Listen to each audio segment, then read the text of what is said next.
Primera ley de Newton. Cuando tenemos un objeto que está inmóvil, por ejemplo, una caja, y la empujamos hacia adelante, ésta se desplazará y cambiará de lugar, ya que lo que hicimos fue aplicar una fuerza hacia la caja para que ésta tuviera movimiento. Si definimos lo que es una fuerza, la podríamos definir como una interacción entre dos cuerpos o una interacción entre un cuerpo y el ambiente. Para este ejemplo, el primer cuerpo fue la mano que interactuó con la caja para que ésta se moviera. Bien, para la primera ley de Newton, que es una ley de movimiento, se trata de lo que ocurre con los cuerpos en reposo o con movimiento rectilíneo uniforme, es decir, que tienen una velocidad constante, y estos cuerpos son perturbados por otro cuerpo o por el ambiente. Por ejemplo, si tenemos un disco de hockey y un jugador lo empuja con un bastón, lo normal será que el disco se mueva. Este se moverá por algún tiempo hasta que la fuerza de fricción detenga el disco. Recordemos que la fuerza de fricción es una fuerza que se da entre dos superficies ásperas que se oponen al movimiento. Volviendo al movimiento que se realiza en el disco por la interacción del bastón, este movimiento es resultado de una propiedad llamada inercia. La inercia es la tendencia natural de los objetos a resistir cambios de su estado natural. Por ejemplo, si una caja está inmóvil sobre una mesa y después esta mesa se levanta a cierto ángulo, esto ocasionará que la caja se desplace.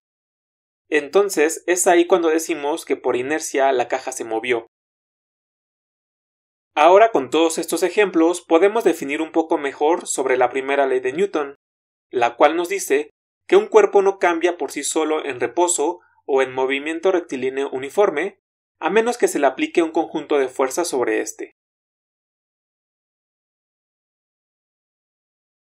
Si regresamos al ejemplo del disco de hockey, en un primer caso lo movemos con un bastón sobre una superficie de concreto, este se moverá a cierta distancia, pero después de cierto tiempo el disco se quedará inmóvil. Pero si hacemos el mismo procedimiento, pero ahora en una superficie de hielo, y aplicamos la misma fuerza, entonces el disco se moverá por mucho más tiempo y a mayor distancia. Esto es porque la fuerza de fricción del piso en el hielo es mucho menor que la del concreto, y esta fuerza de fricción será la que se opondrá al movimiento que ejercimos con el bastón. Si no existiera la fuerza de fricción, los cuerpos al ser sometidos a alguna fuerza se moverían indefinidamente, porque no habría una fuerza opuesta que los detuviera. También esta ley nos habla que si a un cuerpo se le aplica una o más fuerzas, entonces el movimiento será el resultado de la fuerza neta, es decir, será el resultado de la suma de todas las fuerzas aplicadas.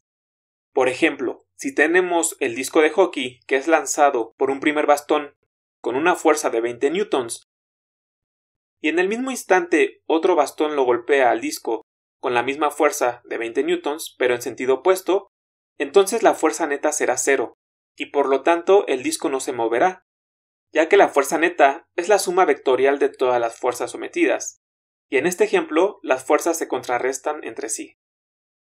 Como hemos visto en la primera ley de Newton, se abarcan varios factores para poder entenderla, como la inercia, la fuerza de fricción, la fuerza neta, entre otros factores.